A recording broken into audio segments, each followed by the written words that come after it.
Missing on a running back in fantasy football can be the first domino in a lost season where you potentially end up spending 10 hours in an IHOP eating 15 pancakes. We've been there, or maybe just Aidan, and it's not where you want to be this season. So on today's episode of the Regression to the Mean podcast, we have 3 running backs that we want nothing to do with in fantasy football. I'm your host, Shaun, and I'm joined by my fellow co-hosts, good friends, and fellow knowers of ball, Aidan and Keegan. Aidan, didn't mean to put you on blast, man. Was it traumatic living through that Najee Harris memory? It was awful. But I was vindicated last year. I went from last to first. You did. So that happened. I stood 10 toes down in an IHOP for roughly 4 hours. Ate way too many cakes. 20 cakes. And then I ended up having Chinese food for dinner. It was fucked up. But I did it. And then you ended up drafting James Cook, and that worked out for you, right? You took the right running back last year. Keegan, that was huge. Yeah. How we doing? Yeah, I needed that one. Not too bad. I feel like every year I fade running backs, and every year I'm halfway through the season trying to trade people for running backs because I'm just like, it's redraft, like zero RB, and then I just draft with people who still take kickers in the 10th round and hoard like 5 running backs in redrafts. I'm like, please give me a running back. Yeah, we play in that 10-team league, and Coip drafts literally all of them. And it's just like, where are all the running backs? Yeah, where are all the running backs? Like, oh, yeah, they're on one guy's team, and he didn't prep for the draft. I've been studying for 6 months, and somehow I've been cornered out of the market. Tale as old as time. He has Achane and Kamara? How'd that even happen? All right, the format for today's episode is it's pretty simple. We each have one running back that we're fading in drafts this summer, and we're going to go in average draft position. So, Aidan, you're going to kick things off here with a guy that's been a pretty much consistent fade for you all summer, going all the way back to when we were doing Dynasty rankings in January to here we are now. He's the RB7. He's the 15th pick off the board. You've been standing 10 toes on your Kyren Williams hate. Tell the mean team why you're out on the very popular league-winning running back from last year. Yeah, I've been pretty consistent on this take, and here's why. So, Kyren Williams currently going. Here we go, Sharks. Here's why I'm out. Kyren Williams. So the biggest thing for me is like, there's no way he duplicates this. What he did last year. He's currently going as the RB7, which is about 15 overall.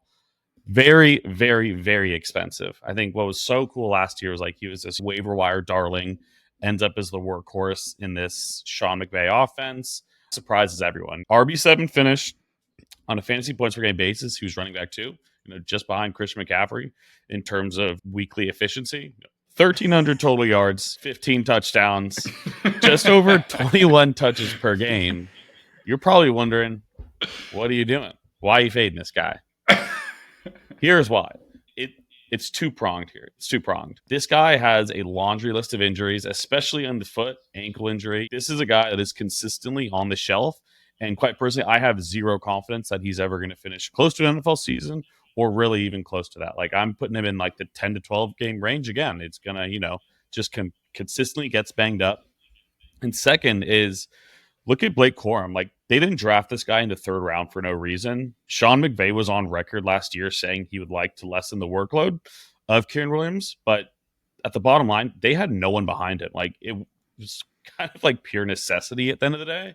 And I think he realizes that too. I just want to read a quote directly from him. I think he completely understands kind of what is ahead of him this year. He said, obviously, it's not going to be good for me if I take every carry. I've got to be able to look out for myself because it's the longevity of it. I want it to be a great season, but I want to be great for multiple seasons. I think people are assuming that he's going to walk into 20 plus touches again. And that's just not going to happen. I know Sean McVay likes to do that, but a lot of times it's kind of out of necessity. Again, like there's no one else behind him. And Blake Corum's really damn good at all 3 phases of the football game too. So I just think you're spending an early 2nd round pick and really banking on him just having like the absolute lion's share of this backfield. And I'm not buying it one bit. Like the efficiency and the stats last year were amazing. Don't get me wrong, but there's no shot. There's absolutely no shot that 1, he holds up, and 2, that he's even touching it at the rate that he was last year. So I can't do it. Like this is like a 0% in redraft for me. I won't touch him in redraft. Yeah, I mean, I had him last year, and it was really cool. It was really cool. I really enjoyed it. He was it sick last year. It was sick sweet. last year. I struggle with this one because you're right. He's had 3 injuries to his foot. He's had off-season. I think he's had ankle surgery and he's had foot surgery. Ankle and foot. Yeah. Not great. Like I don't love foot and ankle injuries, especially for a running back. And they did just draft Blake Corum, and you guys know I like Blake Corum a ton. And he's similar to Kyren. They have similar skill sets. Like they complement each other well. Yeah, very. But I pulled this like from when we talked about him in Dynasty. Over the past 3 seasons, only 6 running backs have cleared 19 expected fantasy points per game. Derrick Henry, Alvin Kamara, Christian McCaffrey, Austin Eckler, and then that fraud rookie year Najee Harris had where he had like 40 targets per game. That was crazy. It was insane. And then that's fitting because then you ended up drafting him the next year, Aidan. And then over the past 3 years, only 5 running backs. I drafted him too. In another league. Over the past 3 years, only 5 running backs have cleared 21 fantasy points per game. Jonathan Taylor, Austin Eckler, Christian McCaffrey, and Kyren Williams. That's just an elite list, guys. Like, there's not a lot of guys that have fallen off once they've gotten there. So, like, I get it. Aidan, you're like, yeah, this guy's a late pick. He's small. He could be an aberration. Man, like, that's a list of fantasy superstars who've done it multiple years. So, I don't know. Sean McVay loves him. It's risky. Like, I get it. And it's easy to be like, injuries, Corum, caught lightning in a bottle last year. It's Jover. He's not going to hit on the ADP, but I don't. Keegan, what's your take on Kyren? I kind of feel like that Russell Westbrook gif where he's at the end of the bench, like, and he's eating the cracker, and it's just like me, like trying to not to input here. Like, I kind of like Kyren right now. Like, Sean McVay loves Kyren Williams so much that he drafted a running back who is so similar to him, so he can do exactly what Kyren Williams does when Kyren Williams is not on the field. And I don't take that as like it's so true. I want Blake Corum to like unload like his workload. Like, he's basically like, I need somebody who's exactly like Kyren, who could do what Kyren does when Kyren's taking a breather, so then nothing changes, right? Like, does that mean Blake Corum's going to play a lot more because he is that? Or did he draft somebody so similar to Kyren because he loves him that he just wants it to be the exact same when Kyren's not on the field?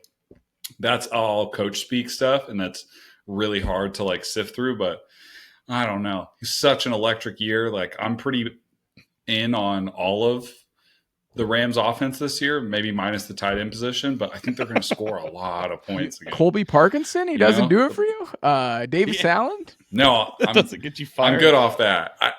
It's hard. It's really hard to fade a guy who just had such a good season. Like, the names that Shaun mentioned, like, that is like fantasy football lore stuff right there, right? Do you want to miss out on it? I will say, what is he, 15th overall?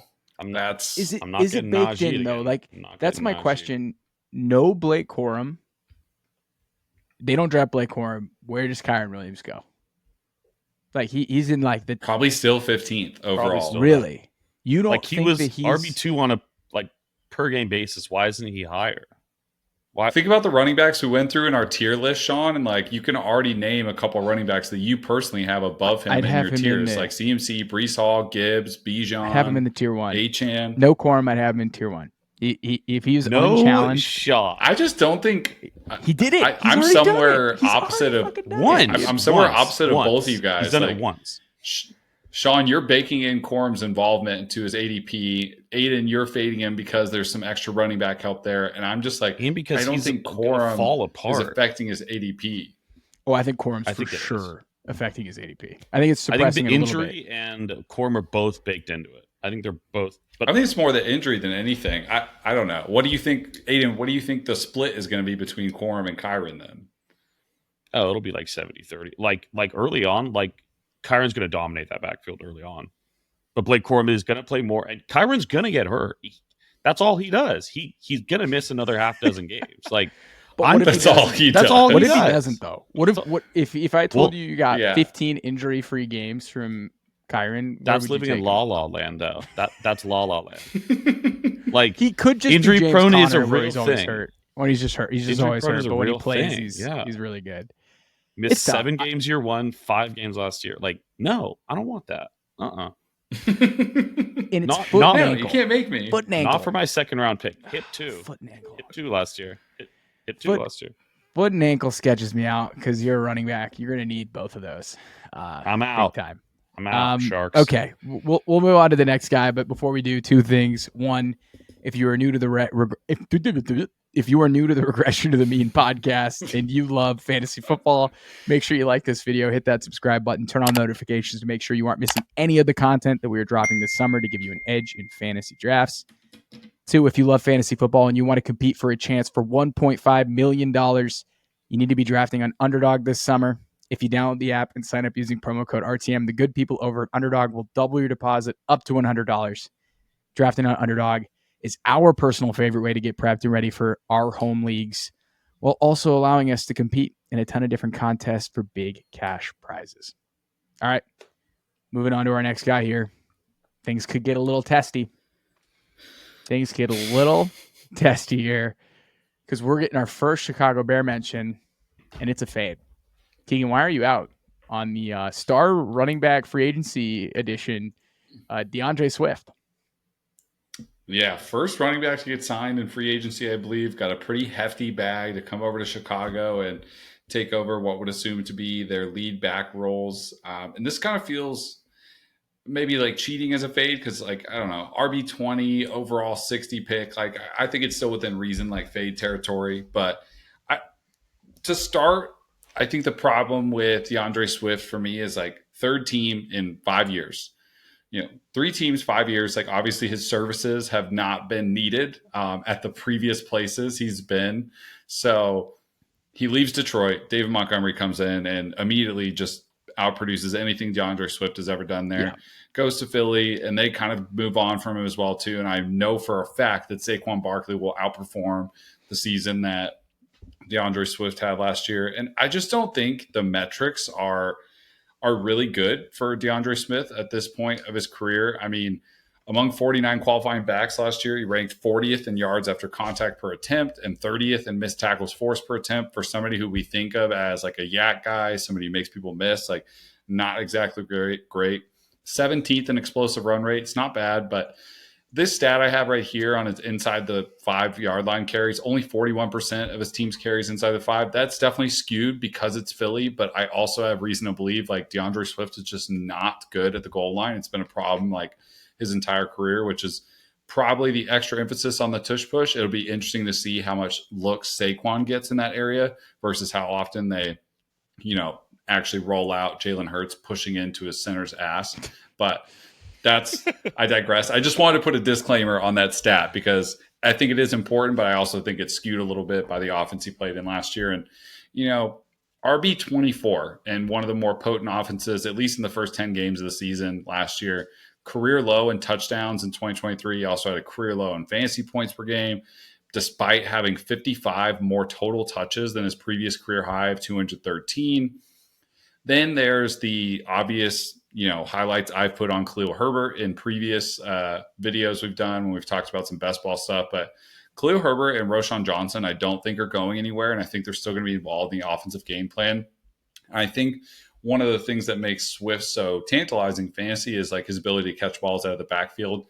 But can you put Swift on the field with a rookie quarterback in obvious pass situations if he's not that great in pass pro? I'm not sure. I got to see how that boils out. And then taking a look at Shane Waldron's offense the past couple of years, 27th in targets to RBs in 2023, only 86 total. 26th in targets to RBs in 2022, only 84 total. And in 2021, when Russ was still there in Seattle, they were dead last in targets to the running back position. So combined all of that with like his lack of success and some very key metrics that we like to look at for running backs and him maybe not having the same ability to be a pass catcher, I feel like his fantasy ceiling is going to be extremely capped this year. I still think their offense is going to be really good. I'm buying into like everybody on the Bears. I just don't think DeAndre Swift is a running back that I want because let's face it, Caleb Williams, like I think we're all a big believer in him. And if you've watched him in college at all, he has like this innate ability to extend plays. He's not really somebody who's going to check down because he's pretty confident in his ability to extend a play and then find somebody downfield. And I can see that carrying over to the NFL as well too.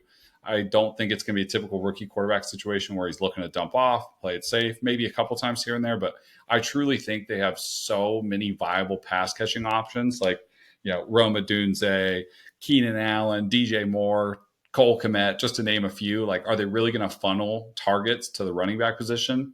So you're really banking on DeAndre Swift, who hasn't been very efficient as a runner, to hit home as a traditional running back. And that's kind of like my case against DeAndre Swift. Aidan, are you going to counter against your superstar, highly paid running back? Yeah. I get the concerns, but I think my biggest thing is like he's already so cheap. You're looking at the running back 23. He's never finished as worse than running back 21 in his 4-year career. Sure, he hasn't eclipsed running back 15. Like, he kind of lives in this, like, end of RB2 zone. I don't think DeAndre Swift is like a league winning pick by any means. But I think he's pretty safe in this zone. Like, Ramondre Stevenson and Zamir White are the two running backs going ahead of him.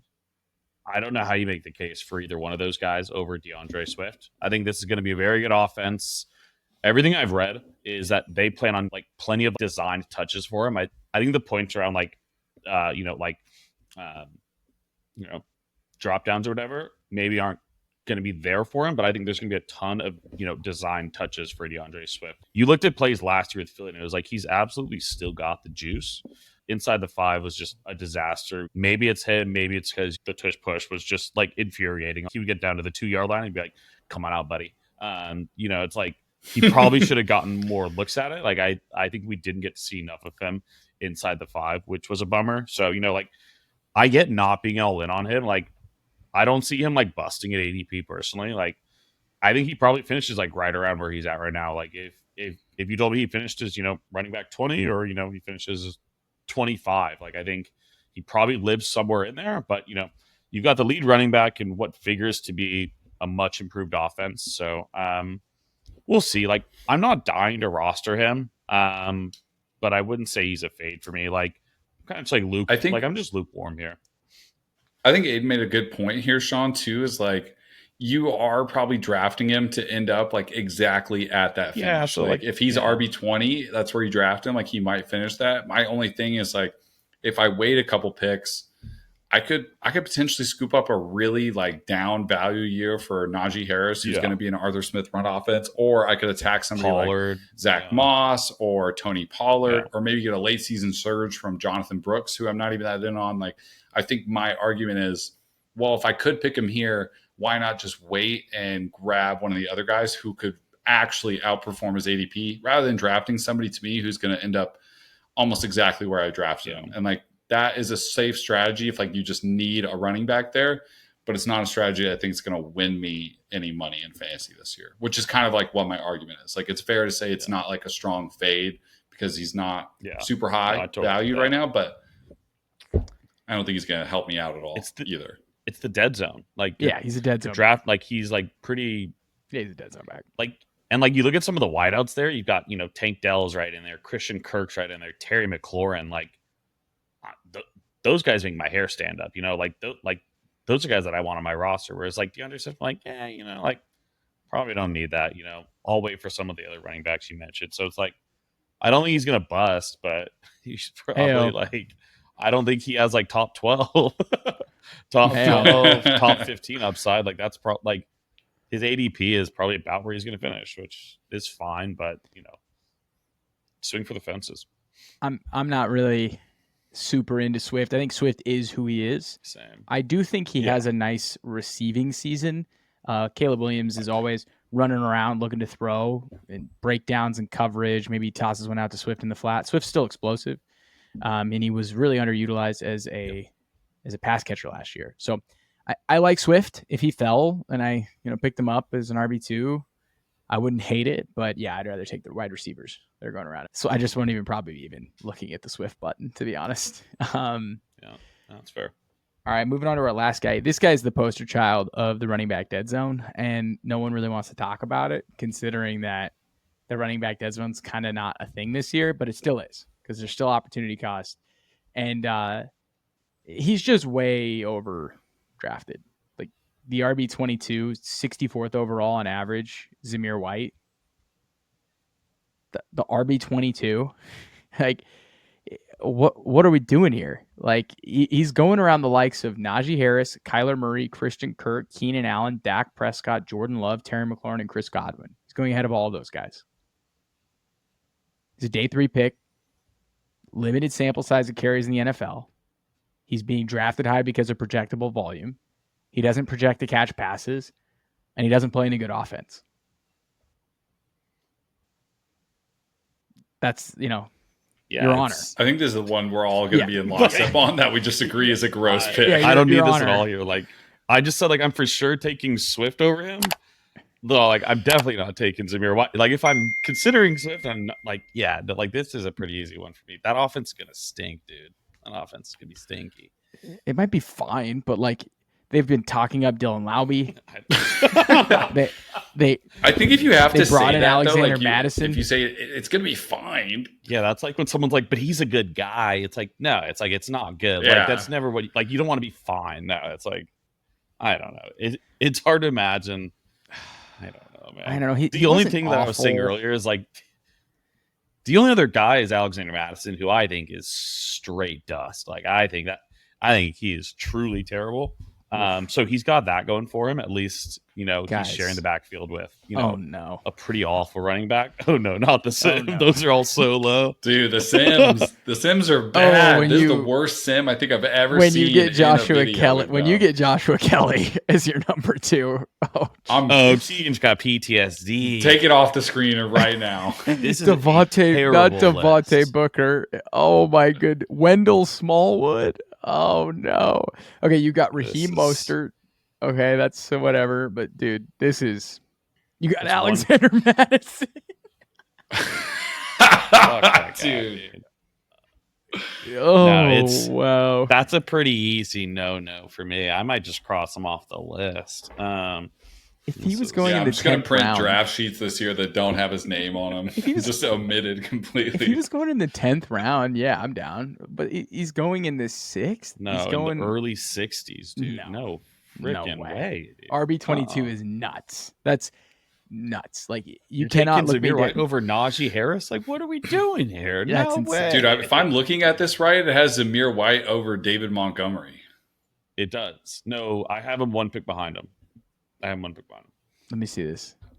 Yeah, they've got David. They've got James Conner, David Montgomery, DeAndre Swift, Zamir White. Yeah. Okay. That's but and still he's like super high. they're still in next ESPN. to each other. Yeah. Oh my goodness. I won't be doing that. In front of Tony in PPR? Like, it's standard, whatever. This guy's not going to catch passes this year. No. He's not. May not score many touchdowns either. They might not be in the red zone that often. Definitely agree, though, he's going to get the red zone looks because Alexander Madison will not be getting those. Yeah, all 5 of the Raiders' red zone trips in the first 10 weeks. He's going to get all 5 looks. Alexander Madison had what was the Madison stat inside the 5? Don't even talk about it. It was like 12 carries for negative yards. Oh my god. Oh, this bad. this is such a slam dunk fade. I mean, it's easy. It's pretty easy. What happens if we get burned here? He finishes exactly as the RB22. Yeah. Like, if we're wrong, he's like exactly. Man. His PPR high is 12 points. I feel bad. Like, we're ripping on him, but man, it's hard to see. Like, it was a little contentious for the first 2 fades. We're like, yeah, well, I have this opinion, and Shaun was just kind of talking to me and Aidan. We're just like, yeah, no, this all sounds about right. Look at this. It's like... Swift's high is 16, and he's going right behind in front of Swift. It's crazy. And then look, what's Kyren? Dylan Laube? Question mark. Look at Kyren. Ayo. His is high. But the PPR low or even mid is like he busts it at 13 points a game at pick 15. Yeah, with Kyren. His PPR mid is 6 points. Dude. That's so bad. That might be the worst pick on the board. Oh man, the Sims are strong with this one and not in a good way, man. I feel like this is one of those opportunities like for people to like be smarter than the normal fantasy football thinking, right? Like it's always like, well, opportunity, people are going to get touches. We want people who are going to get touches. Like, don't fall for that with Zamir White. Like, there are so many other people who will get far less touches and be more impactful. Look at how much better Zach Moss is than him. That's insane. What about even like a Chase? So mispriced. It's so mispriced, dude. Zach Moss. Wow, they have a similar. Chase Brown and him have a similar like mid projection, but Chase Brown has a way higher like high ceiling projection. That is dude, just go. Dude, you could take like Jonathan Brooks and miss 4 weeks of the season, and it'll still be better than drafting Zamir. Go get Devin Singletary 2 rounds later. Yeah, if you want opportunity and touches in a very bad offense, just go draft. It's literally the same picture. It's the same picture. It's literally the same picture, but a little bit better. Somehow a little bit better. But that's 2 rounds later. I'm okay with that. That's better. And then people talk about his stretch run. What did he do? 17, 14, 15. Run. It's not bad, but this is the exact type of trap a dead zone running back gives you. They play 4 meaningless games when they're eliminated from playoff contention, and he has double-digit showings. And it was purely on volume. Look at this. He did go off against the Chiefs, though. That was Dallas is going to kill us if he hears this. This man might not look at me. He was a good story. He was a good year 2 story last year, but I think we might have to fade in year 3. I think we might in Sharks. That's why we're out. That's why we're out. But that's it. Fading Kyren Williams, DeAndre Swift, Zamir White. Boys. What a range of players. Yes. I think we're out on the right players. I don't know about Kyren, though, but I get it. Kyren's risky. We're definitely out on these 2. These are dead zone guys. But I get Kyren, the concerns with Kyren. JJ Zacharyason's lukewarm on Kyren, too. Fantasy points is out on Kyren. A lot of people are out on Kyren. So maybe Aidan's a sharp. It's too rich for me, man. It's way too rich. That's like a round 3 pick, maybe. I'm feeling a little better. All right, boys. Thank you for joining, talking running backs. It's been a great week talking running backs. Next week, we talk wide receivers. It's going to be a good time. And thank you, everybody, for tuning in. Until next time.